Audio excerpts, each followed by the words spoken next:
السلام علیکم ورحمۃ اللہ وبرکاتہ۔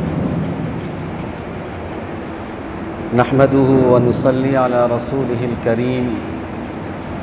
اما بعد فاعوذ باللہ من الشیطان الرجیم، بسم اللہ الرحمن الرحیم، انک لعلی خلق عظیم، صدق اللہ العظیم۔ اللهم صل على سيدنا مولانا محمد في أول كلامنا،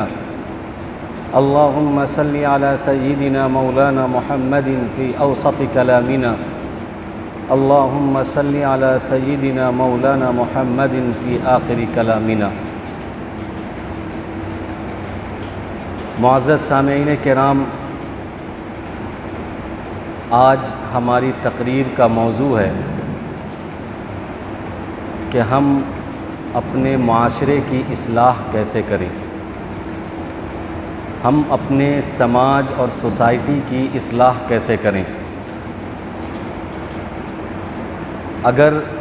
اس کا جواب ایک جملے میں دینا ہو، سوال یہ ہو کہ ہم اپنے سماج، معاشرے، سوسائٹی کی اصلاح کیسے کریں، اس کے اندر تبدیلی پیدا کیسے کریں، اس کی اصلاح کیسے کریں، اگر اس کا جواب ایک جملے میں دینا ہے تو وہ جواب ایک جملے میں یہ ہوگا کہ عمدہ اخلاق سے ہم اپنے معاشرے کی اصلاح کر سکتے ہیں۔ یہ شارٹ اور مختصر میں اس کا جواب دیں گے کہ ہم اپنے عمدہ اخلاق سے، ہم اپنے اچھے اخلاق سے، اعلیٰ اخلاق سے، نرم عادت اور خصلت سے معاشرے کی اصلاح کر سکتے ہیں اور سماج کو بدل سکتے ہیں، سوسائٹی کے اندر انقلاب برپا کر سکتے ہیں۔ لیکن اس مختصر سے جواب سے ہمیں بات سمجھ میں نہیں آئے گی، ہمارے اندر کنفیوژن ہوگا کہ آخر ہم اپنے اخلاق سے، عمدہ اخلاق سے سماج کی اصلاح کیسے کریں۔ اس لیے اس کو تفصیل سے ہم سمجھتے ہیں، اور اس کو سمجھنے سے پہلے دو باتیں ہم سمجھتے ہیں۔ ایک تو یہ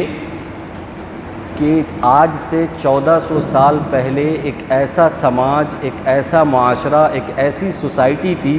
کہ اس سے بدتر سماج، سوسائٹی کوئی نہیں تھی، قیامت تک کوئی اس کی مثال نہیں مل سکتی، اس کے بدترین ہونے میں، اس کے گھٹیا ہونے میں، اس کے گندہ ہونے میں۔ لیکن آپ صلی اللہ علیہ وسلم کے عمدہ اخلاق نے اسی بدتر سماج پر اتنی محنت کی ہے کہ پھر وہ اتنے اچھے بنے کہ پھر ان کے اچھائی میں قیامت تک کوئی مثال نہیں مل سکتی۔ آپ صلی اللہ علیہ وسلم کے بعثت سے پہلے عرب سماج کی بدترین میں قیامت تک کوئی مثال نہیں ہے،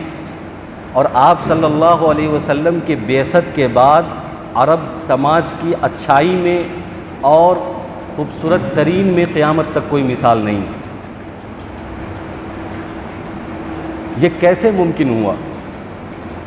خود اہل عرب سے جب سوال ہوتا ہے اور ان سے یہ پوچھا جاتا ہے کہ آپ کے اندر تبدیلی کیسے آئی، آپ سدھرے کیسے، آپ کے اندر انقلاب کیسے آیا، کیونکہ پوری دنیا جانتی ہے کہ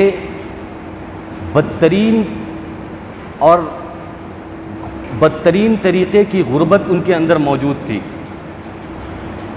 بیوقوفی ان کے اندر موجود تھی، ہر طرح کی برائی ان کے اندر موجود تھی۔ وہ خود اپنا قصہ بیان کرتے ہیں، جب ان سے یہ پوچھا جاتا ہے کہ آپ کی اصلاح کیسے ہوئی، آپ اچھے کیسے بن گئے، انہوں نے کہا کہ ہم تو پہلے ایسے تھے،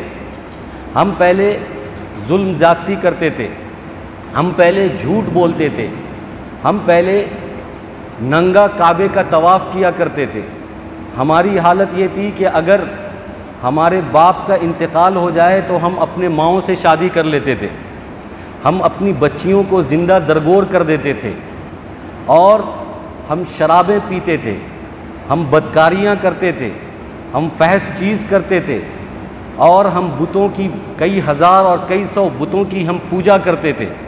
دنیا کی کوئی ایسی برائی نہیں تھی جو ہمارے اندر نہ ہو، ہم پر کوئی حکومت کرنے کے لیے تیار نہیں تھا، اور ہماری کوئی کفالت کرنے کے لیے تیار نہیں تھا، ہماری کوئی ذمہ داری لینے کے لیے تیار نہیں تھا، ہماری بد سے بدتر حالت تھی۔ لیکن پھر آیا ایک ایسا شخص، کروڑوں درود و سلام نازل ہو ان پر، کہ جنہوں نے ہماری اصلاح کی، ان پر ہم تھوکتے تھے، ان کو ہم گالیاں بکتے تھے، ان کو برا بھلا کہتے تھے، ان کو طنز دیتے تھے، ان کو ہم نے زخمی کر دیا، ان کا ہم نے خون بہا دیا، ان کے ہم جان کے دشمن ہو گئے، اور نماز میں پیٹھ پر اجڑی ڈال دی، کچرا ڈال دیا، اور ہم نے ان کو ہر طرح سے ستایا،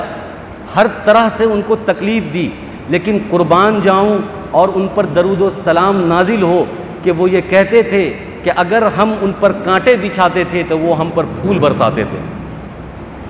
لوگ آپ صلی اللہ علیہ وسلم کے راستے پر کانٹے ڈال رہے ہیں، کانٹے بچھا رہے ہیں، تو آپ صلی اللہ علیہ وسلم جواب میں پھول برسا رہے ہیں، اور اتنی تکلیف دیتے تھے اہل عرب آپ صلی اللہ علیہ وسلم کو کہ اللہ تبارک و تعالیٰ کو بھی غصہ آ جاتا تھا۔ اللہ تبارک و تعالیٰ کو بھی غیظ و غضب میں عذاب نازل کرنے کا دل کرتا تھا، یہاں تک کہ فرشتے کہتے تھے اللہ تبارک و تعالیٰ سے کہ اس مظلوم پر کب تک ظلم ہوگا، اور ان پر کب تک تکلیف ہوگی، کب تک ان کو ستایا جائے گا، آپ حکم دیں تاکہ ہم ان کو عذاب میں مبتلا کر دیں اور ان کو دنیا کی ہستی سے مٹا دیں۔ اللہ تبارک و تعالیٰ اپنے محبوب کی منشا کو جانتے تھے، تو اللہ تبارک و تعالیٰ نے اپنے فرشتے سے یہ کہا کہ ٹھیک ہے، اگر تم اس پر عذاب دینا چاہتے ہو تو پہلے ایک مرتبہ جا کر محبوب سے مل لو اور ان کی منشا جان لو کہ وہ کیا چاہتے ہیں۔ فرشتے آتے ہیں اور اہل عرب تکلیف دے رہے ہیں، فرشتے یہ کہہ رہے ہیں کہ آپ کی تکلیف ہم سے دیکھی نہیں جا رہی، ہم سے برداشت نہیں ہو رہا، آپ کہیے تو ہم ان پر عذاب نازل کر دیں۔ اللہ کے نبی صلی اللہ علیہ وسلم فرماتے ہیں کہ یہ ہمارے مقام کو، یہ ہمارے رتبے کو نہیں جانتے، یہ ہمارے مقام کو نہیں پہچانتے، یہ بیوقوف ہیں، اس لیے ہمارے ساتھ ایسا برتاؤ کر رہے ہیں۔ اگر یہ جان لیں تو پھر ہمارے ساتھ یہ ایسا سلوک نہ کریں، آپ ان پر عذاب نہ بھیجیں، آپ ان کو ہلاک نہ کریں، آپ ان کو برباد نہ کریں، ہو سکتا ہے کہ کبھی نہ کبھی اللہ ان کو ہدایت دے دے اور یہ سیدھے راستے پر آ جائے۔ دنیا کی ساری تکلیف اہل عرب اللہ کے نبی صلی اللہ علیہ وسلم کو دے رہے ہیں، اللہ تبارک و تعالیٰ بھی عذاب دینا چاہ رہے ہیں، فرشتے سفارش کر رہے ہیں، اللہ کے نبی صلی اللہ علیہ وسلم کہہ رہے ہیں کہ نہیں، یہ ہمیں یہ جانتے نہیں ہیں، ہم کو، ہمارے مقام کو نہیں جانتے، ہمارے رتبے کو نہیں جانتے، اگر جانتے تو وہ ہمارے ساتھ ایسا نہیں کرتے۔ تو تاریخ کے اندر یہ بات لکھی ہوئی ہے کہ آپ صلی اللہ علیہ وسلم نے اسلام اور مسلمان اور پوری دنیا کو جو اسلام کے پرچم سے لہرایا ہے اور پوری دنیا پر جو اسلام کا غلبہ اور دبدبہ قائم کیا ہے، وہ تلوار کے زور پر نہیں، اپنے اخلاق کے زور پر، اپنے اخلاق سے لوگوں کو جیتا ہے۔ اس لیے میں نے کہا کہ ایک جملے میں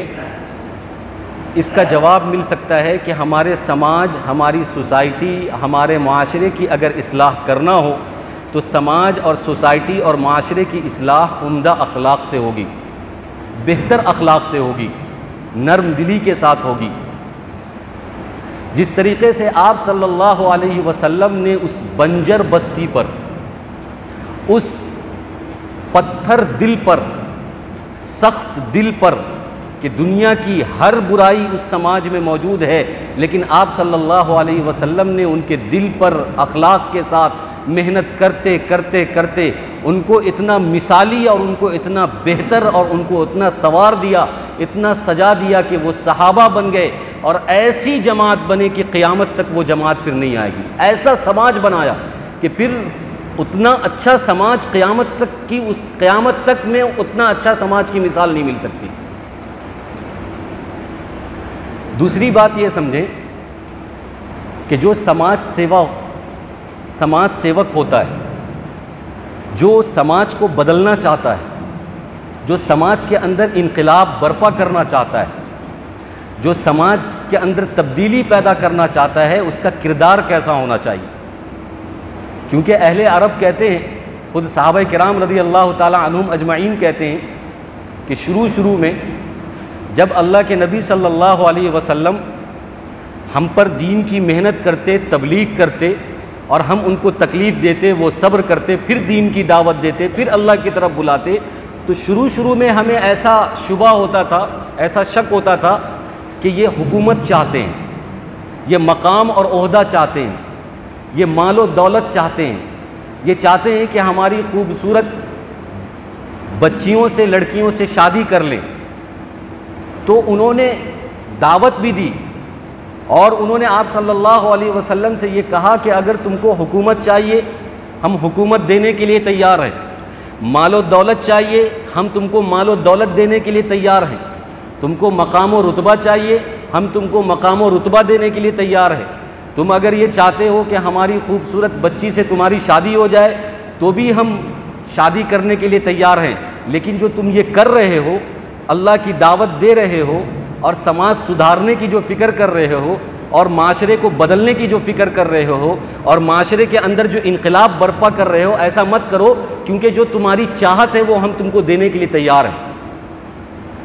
تو صحابہ کرام اور وہ اہل عرب کہتے تھے کہ شروع میں ہمیں ایسا لگتا تھا، لیکن جب دھیرے ہمیں یہ بات سمجھ میں آ گئی کہ ان کو حکومت نہیں چاہیے، ان کو دولت نہیں چاہیے، ان کو شہرت نہیں چاہیے، ان کو مال نہیں چاہیے، ان کو کچھ نہیں چاہیے، وہ تو صرف سماج کا سیوا کرنا چاہتے ہیں، وہ تو بس انسان کو جہنم سے نکال کر جنت میں ڈالنا چاہتے ہیں، وہ تو بس اللہ کے دین کی دعوت دینا چاہتے ہیں، وہ تو بس ہمارے اندر کی برائی، ہمارے اندر کی خامیاں، ہمارے اندر کی خرابیاں ختم کرنا چاہتے ہیں، بس ان کی لالچ اتنی ہی ہے، اس کے علاوہ اور کچھ نہیں ہے. تو پھر ہم سمجھ گئے اور سنبھل گئے. کیونکہ آج کل بھی یہی حالت ہے، ہر آدمی جو سماج سیوا کرنا چاہتا ہے، سماج کے اندر انقلاب برپا کرنا چاہتا ہے، سماج کے اندر بدلاؤ چاہتا ہے، تو نعرہ تو یہ دیتا ہے کہ ہم سماج بدلنا چاہتے ہیں، ہم سماج سدھار کرنا چاہتے ہیں، لیکن اس کے پیچھے جیب بھرنے کی لالچ ہوتی ہے، اس کے پیچھے عہدے کی لالچ ہوتی ہے، اس کے پیچھے حکومت کی لالچ ہوتی ہے، اس کے پیچھے کرسی کی لالچ ہوتی ہے. کیونکہ جب لوگ اس کو تسلیم کر لیتے ہیں، جب لوگ اس کی بات ماننے لگتے ہیں، لوگ کو جب وہ اپنا متاثر بنا لیتا ہے،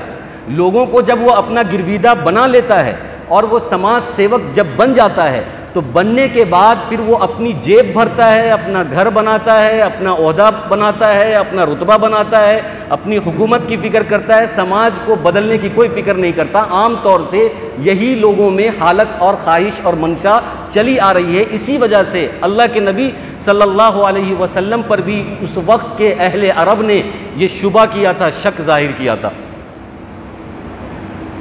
تو جو سماج کو بدلنے کی اگر ہم فکر کرنا چاہتے ہیں تو سب سے پہلے ہمیں بے غرض، بے لوث ہو کر انسان کی خدمت کرنی چاہیے. کوئی لالچ نہیں ہونی چاہیے، کسی چیز کی لالچ نہیں ہونی چاہیے. اگر سماج سیوا کرنے والا، سماج کو بدلنے والا، سماج کی اصلاح کرنے والا، اگر اس کے اندر کوئی غرض، غایت، لالچ اگر ہو تو پھر وہ کبھی سماج کو سدھار نہیں سکتا ہے، وہ کبھی سماج کی اصلاح نہیں کر سکتا ہے، سماج کے اندر اور بگاڑ پیدا ہو جائے.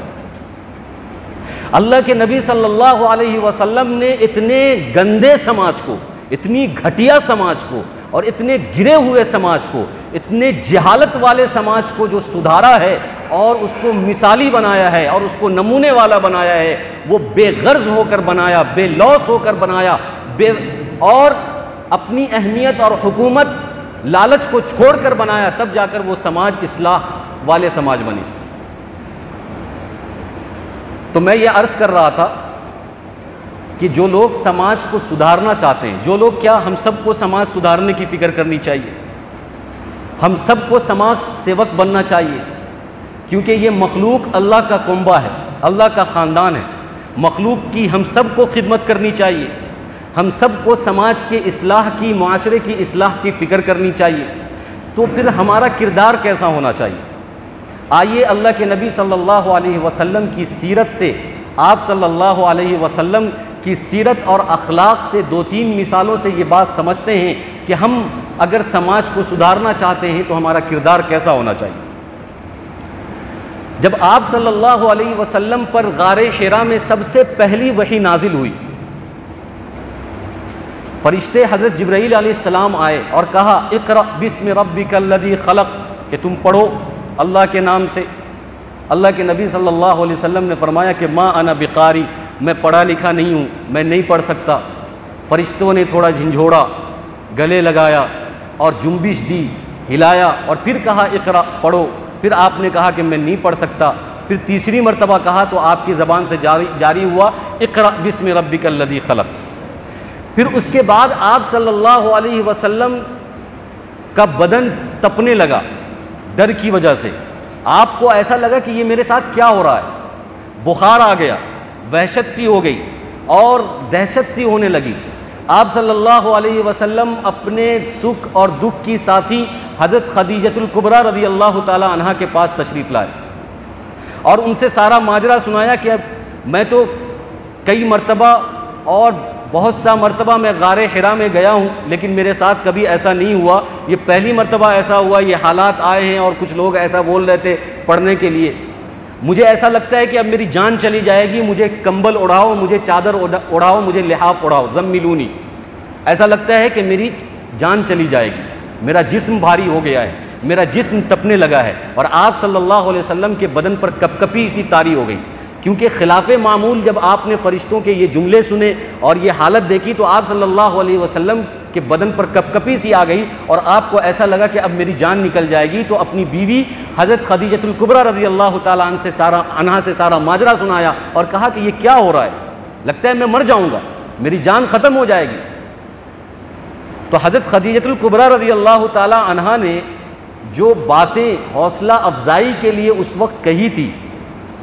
اور جو آپ صلی اللہ علیہ وسلم کو تسلی دیا تھا، صحیح مسلم کے اندر روایت موجود ہے، حضرت خدیجۃ الکبریٰ رضی اللہ تعالی عنہ فرماتی ہیں کہ آپ کو اللہ ضائع نہیں کر سکتا۔ کیوں؟ اس لیے کہ آپ سچے ہیں، آپ امت کی خدمت کر رہے ہیں، آپ غریبوں کا بوجھ اٹھاتے ہیں، آپ یتیموں کی مدد کرتے ہیں، آپ بیواؤں کی مدد کرتے ہیں، آپ مہمان نوازی کرتے ہیں، آپ سماج کو سدھارنے کی فکر کرتے ہیں، آپ سماج کی اصلاح کرنا چاہتے ہیں، آپ سماج اور معاشرے کو بدلنا چاہتے ہیں، آپ کے اندر سچائی ہے، امانت داری ہے، لوگوں کے لیے ہمدردی ہے، مہمان نوازی ہے، آپ کو اللہ ضائع نہیں کر سکتا۔ اس لیے کہ جو بھی آدمی اتنا اچھا کام کرے گا کہ غریبوں کی مدد کرے گا اور غریبوں کے بوجھ اٹھائے گا اور عاجز کی خدمت کرے گا اور یتیموں کی مدد کرے گا، مہمان نوازی کرے گا، اس کو اللہ کبھی ضائع نہیں کرے گا، آپ کی جان نہیں جا سکتی۔ اب دیکھیے یہاں پہ دو کردار ہے، ایک عورت کا کردار ہے، ایک مرد کا کردار ہے سماج کو سدھارنے کے لیے۔ آپ صلی اللہ علیہ وسلم کا کردار تو یہ ہے کہ آپ شروع سے اس فکر میں تھے کہ امت سے اور سماج سے کیسے برائی ختم ہو جائے اور لوگ صحیح سالم سچے امانت دار جنتی بن جائیں، سیدھے راستے پر چلے جائیں، یہ آپ کی شروع سے فکر تھی۔ لیکن جب آپ کو خدشہ ہونے لگا، جب نئی چیز آپ کے ساتھ پیش آئی، وحی آئی اور آپ کو خدشہ ہونے لگا کہ میری جان چلی جائے گی، تو پھر بیوی جو سکھ دکھ کی ساتھی تھی، ہر بات پر آپ کا سپورٹ کرنے کے لیے تیار ہوتی تھی، مال سے، جان سے، وقت سے، پیسے سے، حضرت خدیجۃ الکبریٰ رضی اللہ تعالی عنہا اللہ کے نبی صلی اللہ علیہ وسلم کی خدمت کرتی تھی، سپورٹ کرتی تھی۔ تو پتہ یہ چلا کہ اگر مرد سماج کو سدھارنا چاہتے ہیں، اگر کوئی مرد سماج کے سدھارنے کا بیڑا اٹھایا ہوا ہے تو عورتوں کو ساتھ دینا چاہیے، ڈیمولائز نہیں کرنا چاہیے، اس کو کم ہمت نہیں بنانا چاہیے کہ ارے تم سے کچھ نہیں ہوگا، ساری دنیا ایسے ہی پڑی ہوئی ہے، ساری دنیا میں خرابی ہے، ساری دنیا برائی میں مبتلا ہے اور ایک تم چلے ہو دنیا کو سدھارنے، تم سے کچھ نہیں ہونے والا۔ تو ڈیمولائز نہیں کرنا چاہیے، جیسے حضرت خدیجۃ الکبریٰ رضی اللہ تعالی عنہا نے حوصلہ افزائی کی اور ہمت دیا، تسلی دی کہ آپ جو کام کر رہے ہیں، آپ کا کام بہت اچھا کام ہے، آپ عمدہ اخلاق والے ہیں، آپ کو یہ کام جاری رکھنا چاہیے، آپ کو حوصلہ کم نہیں کرنا چاہیے، آپ کے قدم کو پیچھے نہیں لینا چاہیے، آپ اپنے کام کو جاری رکھیں۔ جب عورتیں حوصلہ دیتی ہیں تو مرد کا حوصلہ بڑھتا ہے اور پھر وہ اور بھی اچھے سے تیزی کے ساتھ کام کرتا ہے۔ لیکن آج کل کی ہماری ماں بہنیں کوئی رسک لینا نہیں چاہتی، نہ شوہر کے پرتی کوئی رسک لینا چاہتی ہیں، نہ بیٹے نہ بھائی. کوئی سماج اگر ہم بنانا چاہتے ہیں، سدھارنا چاہتے ہیں، تو اس میں تھوڑا بہت رسک ہوگا، تھوڑا بہت اس کے اندر پریشانی آ سکتی ہے، تھوڑی بہت قربانی دینی پڑ سکتی ہے. تو ہماری ماں بہنیں رسک لینا نہیں چاہیں گے، بولے کہاں پڑ رہے ہو تم کیس میں، مقدمے میں، لڑائی میں، جھگڑے میں، فتنے میں، فساد میں، ساری دنیا کو سدھارنے کا بیڑا تم نے ہی اٹھا لیا، تم اپنا کام کرو، اپنے کام سے مطلب رکھو، یہ سب چھوڑو، رہنے دو، جو جیسی زندگی گزار رہا ہے گزارنے دو. یہ آج کل کی عورتیں ایسے ڈیمولائز کرتی ہیں اپنے مردوں کو. اگر ایسی عورتیں گھر میں رہیں گی جو مردوں کے حوصلے کو پست کریں گی، ڈیمولائز کریں گی، تو اس مرد سے سماج کے سدھار کا کوئی کام نہیں ہو سکتا ہے. عورتیں اگر مضبوط ہوں گی اور مردوں کو حوصلہ دیں گی، ہمت دیں گی، سپورٹ کریں گی، تعاون کریں گی، تو پھر مرد سماج کو سدھارنے کا اور سماج کو سنوارنے کا کام کر سکتا ہے، رسک لینے کے لیے تیار ہو سکتا ہے، تھوڑی بہت قربانی دے سکتا ہے. تو اللہ کے نبی صلی اللہ علیہ وسلم کو جب پہلی وحی نازل ہوئی تو آپ صلی اللہ علیہ وسلم سے حضرت خدیجہ نے کہا کہ آپ اچھے اخلاق والے ہیں، آپ عمدہ اخلاق والے ہیں. یہ صحیح مسلم میں یہ ساری باتیں موجود ہے. تو آپ نے جو سماج کو سدھارنے کی فکر کی ہے، یہ سماج سدھرے گا، اللہ آپ کو ضائع نہیں کرے گا.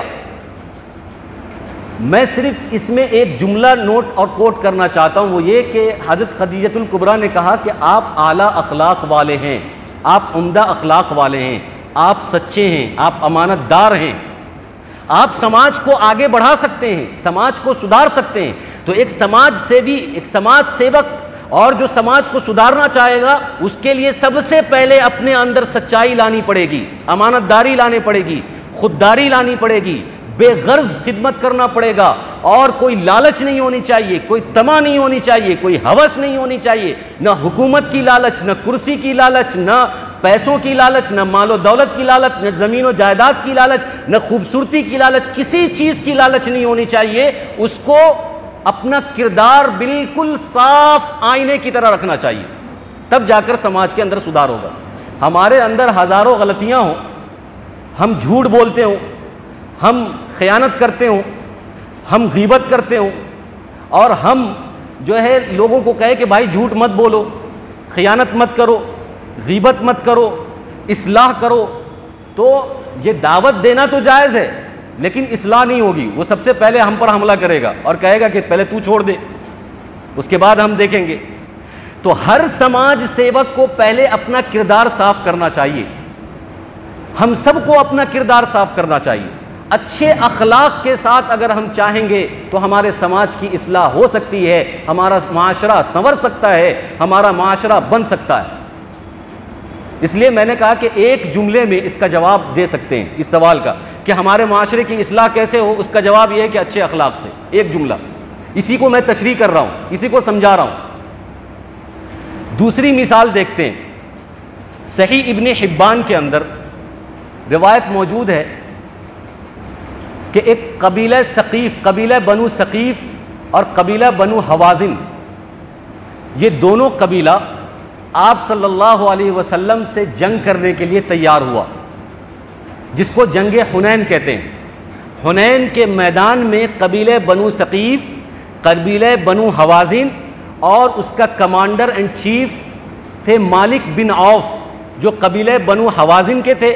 قبیلہ بنو ثقیف والوں نے ان کو کمانڈر اور چیف بنایا اور میدان حنین پر 25,000 کا لشکر جرار مسلمانوں کے خلاف جمع کیا لڑنے کے لیے. اللہ کے نبی صلی اللہ علیہ وسلم کو جب یہ بات معلوم ہوئی تو آپ نے بھی اپنے لشکر کو تیار کیا، صحابہ کو تیار کیا، اور میدان حنین، جنگ حنین میں گئے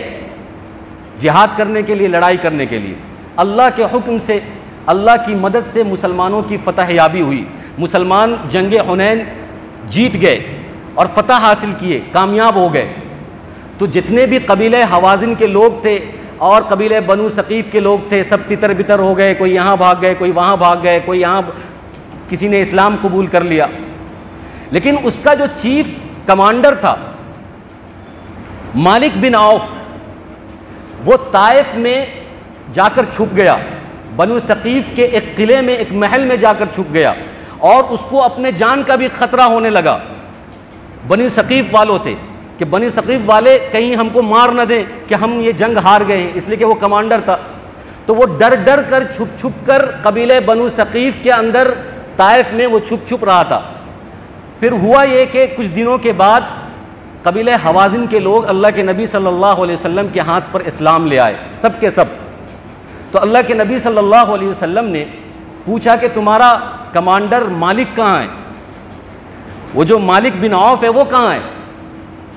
تو قبیلے کے لوگوں نے کہا کہ وہ تو چھپ چھپ کر اپنی جان بچا رہا ہے، طائف میں چھپا ہوا ہے، طائف میں چھپا ہوا ہے، اپنی جان بچا رہا ہے، کہیں نکلتا نہیں ہے، کہیں بنی ثقیف کے لوگ اس کو مار نہ دیں، اس کو خود جان کا خوف اور اندیشہ ہے۔ اللہ کے نبی صلی اللہ علیہ وسلم نے فرمایا کہ اخبر مالکن ان اتانی مسلمن رددت علیہ اہلہ ومالہ، کہ تم مالک کو یہ خبر دے دو کہ اگر وہ میرے پاس مسلمان ہو کر آتا ہے تو میں اس کے جان، میں اس کا مال اور اس کے اہل و عیال اور اس کے بچے کو واپس کر دوں گا اور اس کو سردار بھی بنا دوں گا واپس۔ اور پھر یہ کہا کہ اعطیتہ مئۃ، کہ میں اس کو 100 اونٹ بھی دوں گا۔ جب یہ خبر مالک بن عوف کو پہنچی کہ اللہ کے نبی صلی اللہ علیہ وسلم نے یہ بات میرے لیے ارشاد فرمائی ہے، تو وہ نرم ہو گیا۔ کیوں نرم ہوا؟ اس لیے کہ وہ یہ جانتا تھا کہ ایک زمانہ یہ تھا کہ میں جان کا دشمن تھا، میں ان کے مقابل کھڑا ہوا تھا، میں ان کا گلا کاٹنے گیا تھا، مسلمان کو مارنے گیا تھا، ختم کرنے گیا تھا، لیکن آج میرے لیے حکم یہ صادر ہو رہا ہے کہ میری جان بھی بخشی جائے گی، میرا مال بھی واپس کیا جائے گا، میرے اہل و عیال کو بھی واپس کیا جائے گا، اور پلس 100 اونٹ بھی مجھے دیا جائے گا۔ یہ آپ صلی اللہ علیہ وسلم کی عمدہ اخلاق کی مثال تھی۔ اور پھر مالک بن عوف واپس آئے، اسلام قبول کیا اور ان کو پھر سے قبیلہ بنو حوازن کا سردار بنا دیا اللہ کے نبی صلی اللہ علیہ وسلم۔ تو آپ کو اس مثال سے، اس واقعے سے یہ بات سمجھ میں آ گئی ہوگی کہ آدمی تلوار سے، غصے سے، سختی سے اور اپنی انانیت سے، اپنے ایگو سے اور اپنے تکبر سے کسی کو نہیں جیت سکتا۔ اگر اللہ کے نبی صلی اللہ علیہ وسلم کہتے کہ نہیں، اس نے میرے مقابلے میں حنین میں مقابلہ کیا تھا، گرچہ کہ وہ شکست کھا گیا، میں اس کا بدلہ ضرور لوں گا، یہ میرے ایگو کی بات ہے، یہ میرے تکبر کی بات ہے کہ وہ میرے سامنے کیوں آیا، تو پھر وہ کبھی مالک بن عوف اسلام لے کر نہیں آتے۔ مالک بن عوف نرمی کی وجہ سے، آپ صلی اللہ علیہ وسلم کے عمدہ اخلاق کی وجہ سے، آپ صلی اللہ علیہ وسلم کی اعلیٰ اخلاق کی وجہ سے وہ اسلام لے کر آئے اور قبیلہ بنو حوازن پورا کا پورا مسلمان ہو گیا۔ اسی طریقے سے ایک واقعہ اللہ کے نبی صلی اللہ علیہ وسلم کے اخلاق کا اور بھی کتابوں کے اندر مذکور ہے۔ یہ جو میں نے ابھی آپ کو واقعہ بتایا قبیلہ بنو حوازن اور قبیلہ بنو ثقیف کا، یہ اسد الغابہ کے اندر موجود ہے، سیرت ابن ہشام کے اندر موجود ہے، الاصابہ فی حکایت الصحابہ اس کے اندر موجود ہے۔ اب تیسرا واقعہ سنیں جو صحیح ابن حبان میں موجود ہے، کہ ایک غلام تھا، اس کی شکل کوئی زیادہ خوبصورت نہیں تھی، دیہات میں رہتا تھا، اس کا نام تھا زائر بن حرام، اور وہ غلام دیہات میں رہتا تھا لیکن اللہ کے نبی صلی اللہ علیہ وسلم سے بہت محبت کرتا تھا۔ وہ جب بھی دیہات سے آپ صلی اللہ علیہ وسلم کے پاس تشریف لاتا، مدینہ آتا، تو دیہات کی سوغات لے کر آتا، سبزیاں، شہد، پھل فروٹ، اس طرح کی چیزیں جو دیہات میں اپجتی ہیں، پیدا ہوتی ہیں، وہ ساری چیزیں سوغات میں، ہدیے میں، تحفے تحائف میں لے کر آتا۔ اور ایسے ہی جب وہ شہر سے دیہات روانہ ہوتا تو اللہ کے نبی صلی اللہ علیہ وسلم شہر کی کچھ چیزیں ان کو سوغات میں دیتے۔ یہ سلسلہ چلتا رہتا۔ سب سے پہلی چیز تو یہاں یہ سمجھے کہ ایک غلام ہے، کالا کلوٹا ہے، شکل اس کی اچھی نہیں ہے، آپ صلی اللہ علیہ وسلم کا تعلق اس سے ہے، آپ اس سے دوستانہ تعلق قائم کیے ہوئے ہیں۔ وہ آدمی آتا ہے تو آپ صلی اللہ علیہ وسلم کو تحفے تحائف دیتا ہے، اور جب یہ جاتا ہے تو آپ صلی اللہ علیہ وسلم اس کو تحفے تحائف دے رہے ہیں۔ یہ بھی آپ کے عمدہ اخلاق کی مثال ہے۔ اور یہی نہیں بلکہ آگے بھی لکھا ہے واقعہ کہ آپ صلی اللہ علیہ وسلم نے ان کو اتنا عمدہ اور اتنا بہترین تحفہ دیا کہ تاریخ کی کتابوں میں یہ بات قیامت تک اشک اور رشک کرنے کے قابل ہے کہ آپ صلی اللہ علیہ وسلم نے فرمایا کہ ان لکل بادیۃ حاضرۃ و بادیۃ آل محمد زائر بن حرام، کہ ہر دیہاتی کا ایک شہری دوست ہوتا ہے۔ اللہ کے نبی صلی اللہ علیہ وسلم نے فرمایا کہ ہر دیہاتی یا ہر شہری کا ایک دیہاتی دوست ہوتا ہے، اور میرے آل محمد یعنی محمد کے خاندان والوں کا دوست زائر بن حرام ہے۔ ہر شہر میں رہنے والے کا کوئی نہ کوئی دیہاتی دوست ہوتا ہے۔ اللہ کے نبی صلی اللہ علیہ وسلم نے جو امتیاز زائر بن حرام کو دیا، جو غلام تھے، ان کو یہ کہا کہ یہ میرے دوستوں میں سے ہے۔ جیسے کہ ایک ہمارا اونچے اسٹیٹس والا دوست ہوتا ہے، اونچا اسٹیٹس والا، بڑا اسٹیٹس والا۔ عام طور سے ہماری دوستی ہم اپنے لیول کے لوگوں سے کرنا چاہتے ہیں، ہم چاہتے ہیں کہ ہمارا اسٹیٹس جتنا اونچا ہوگا ویسے ہی دوست ہم تلاش کرتے ہیں۔ آپ صلی اللہ علیہ وسلم کے مقام و مرتبہ سے اونچا کسی کا مقام و مرتبہ نہیں ہے۔ یہ بات تو آپ بھی جانتے ہیں اور مانتے بھی ہیں کہ اللہ کے بعد اگر کسی کا مقام و مرتبہ ہے تو وہ آپ صلی اللہ علیہ وسلم کی ذات گرامی۔ آپ کا اتنا اونچا مقام اور مرتبہ ہے، لیکن ان کے اسٹیٹس کو دیکھا جائے تو یہ زائر بن حرام ان کے اسٹیٹس میں نہیں آتے، ان کی صلاحیت میں نہیں آتے اور ان کے ماحول میں نہیں آتے، لیکن پھر بھی آپ صلی اللہ علیہ وسلم ان سے دوستانہ تعلقات قائم کیے ہوئے ہیں اور کہہ بھی رہے ہیں کہ یہ آل محمد کا دوست ہے، اور یہ بھی کہہ رہے ہیں کہ میں اس کو تحفے تحائف دیتا ہوں اور یہ مجھے تحفے تحائف دیتا ہے۔ پھر اللہ کے نبی صلی اللہ علیہ وسلم نے فرمایا کہ ابغونی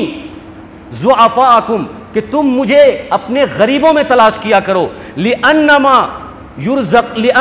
تُرْزَقُونَ وَتُنْصَرُونَ بِضُعَفَائِكُمْ، اس لیے کہ تمہیں جو رزق دیا جاتا ہے اور تمہاری جو مدد کی جاتی ہے وہ تمہارے غریب کی وجہ سے اور تمہارے ضعفاء کی وجہ سے، تمہارے کمزور کی وجہ سے تمہاری مدد کی جاتی ہے۔ آپ صلی اللہ علیہ وسلم نے یہ نصیحت اسی وقت دی کہ ابغونی ضعفاءکم، کہ تم اپنے ضعفاء کی، کمزور کی، غریب کی مدد کرو، کیونکہ میں تم کو وہیں ملوں گا۔ اگر مجھے تلاشنا ہو تو میں وہاں ملوں گا،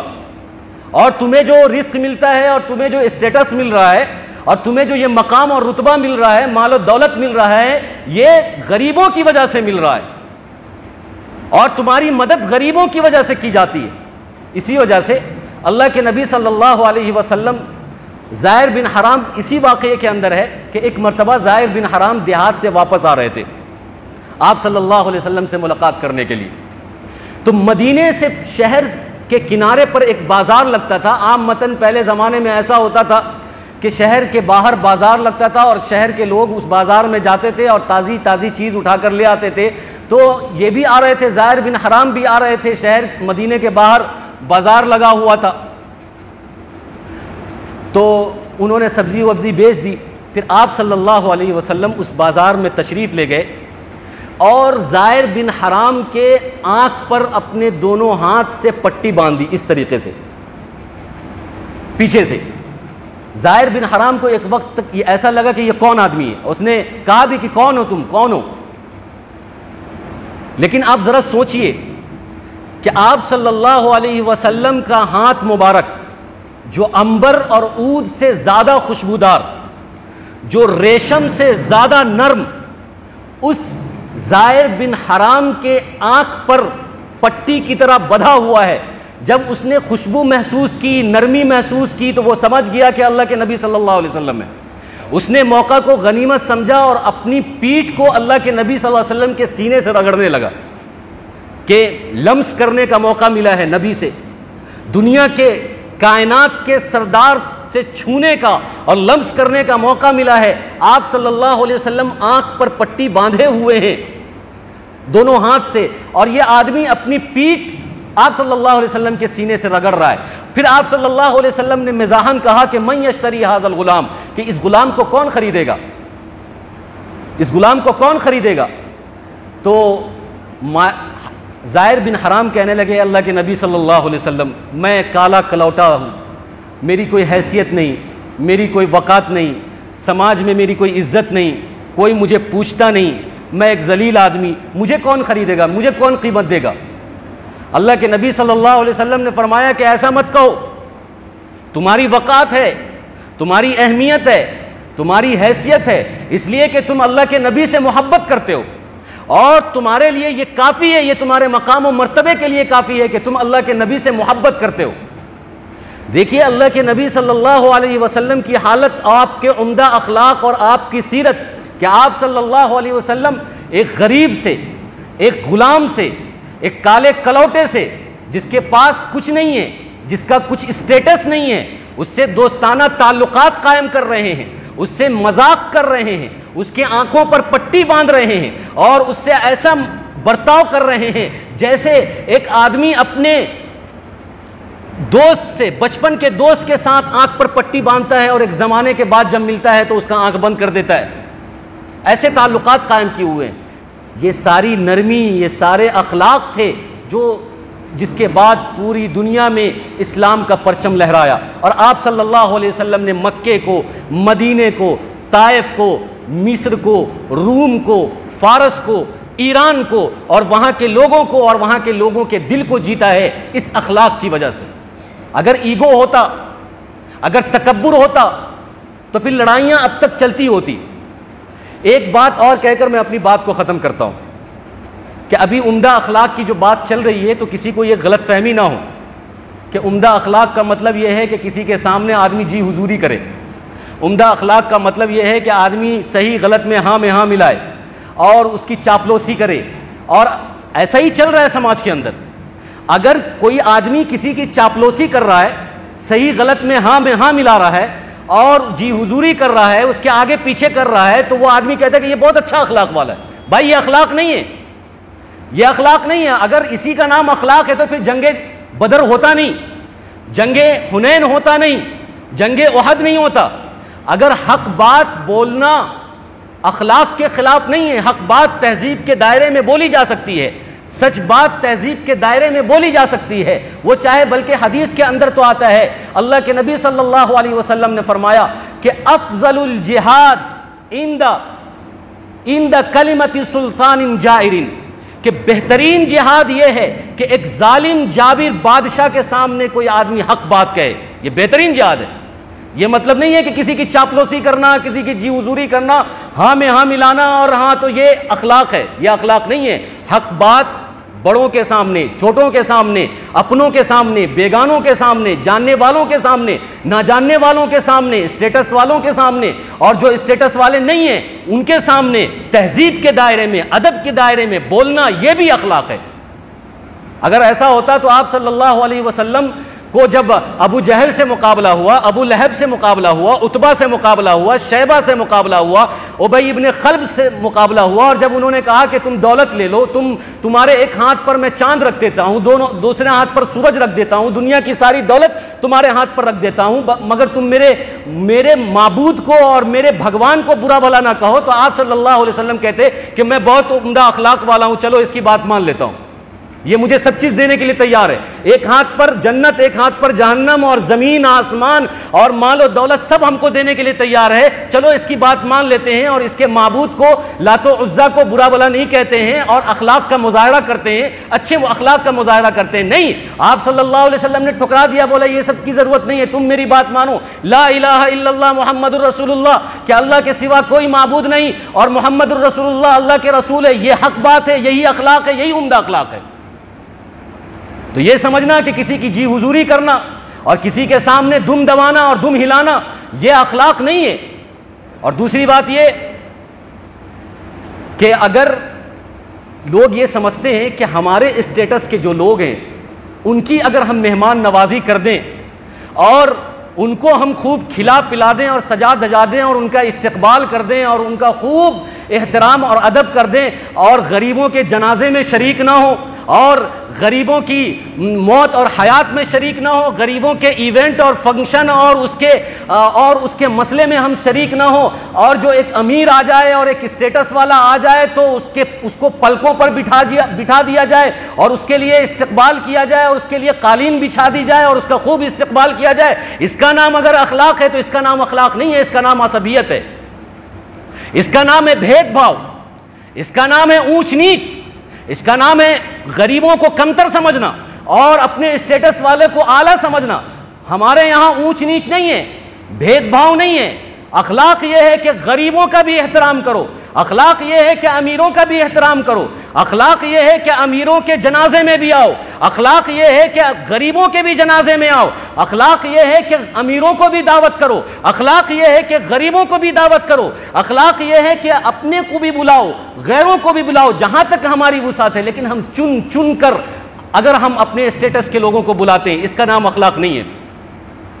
اس لیے کسی کو یہ غلط فہمی نہیں ہونی چاہیے کہ اگر ہم کو سماج سدھارنا ہے تو اس کے لیے عمدہ اخلاق پیدا کرنا ہوگا، اور عمدہ اخلاق کے لیے ہمیں کسی کی چاپلوسی کرنی ہوگی، اور عمدہ اخلاق کے لیے ہم کسی اونچے اسٹیٹس والے کی آؤ بھگت کرنی ہوگی۔ تو اس سے غلط فہمی کے آپ شکار نہ ہو۔ عمدہ اخلاق کا مطلب یہ ہے کہ آدمی نرمی کے ساتھ، تہذیب کے ساتھ، ادب کے ساتھ اپنے حقوق کو معاف کرتے ہوئے حق بات اور سچ بات سب کے سامنے رکھنے کی طاقت اور صلاحیت رکھتا ہو، یہ بھی عمدہ اخلاق ہے۔ بہرحال آپ کے سامنے یہ بات آئی کہ اگر ہمیں سماج کو سدھارنا ہے، سماج کے اندر انقلاب برپا کرنا ہے اور سماج کے اندر اصلاح کرنی ہے، تو پھر سب سے پہلے ہمارے اندر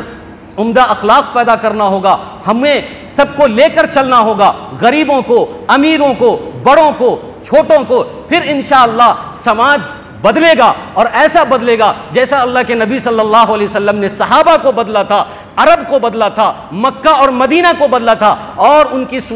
کی سدھرنے کی مثال قیامت تک باقی رہے گی، اور ان کی خوبصورتی کی مثال قیامت تک باقی رہے گی۔ اور اگر ہم وہی گھسے پٹے اور رسم و رواج والے بینر لگا کر اور جلسے ولسے کر کے ہم چاہیں گے کہ سماج کی اصلاح ہو جائے اور معاشرے کی اصلاح ہو جائے، تو قیامت کی صبح تک نہیں ہونے والی۔ اللہ تبارک و تعالی ہم سب کو کہنے سننے سے زیادہ عمل کی توفیق عطا فرمائے۔ آمین وآخر الدعوانا ان الحمدللہ رب العالمین۔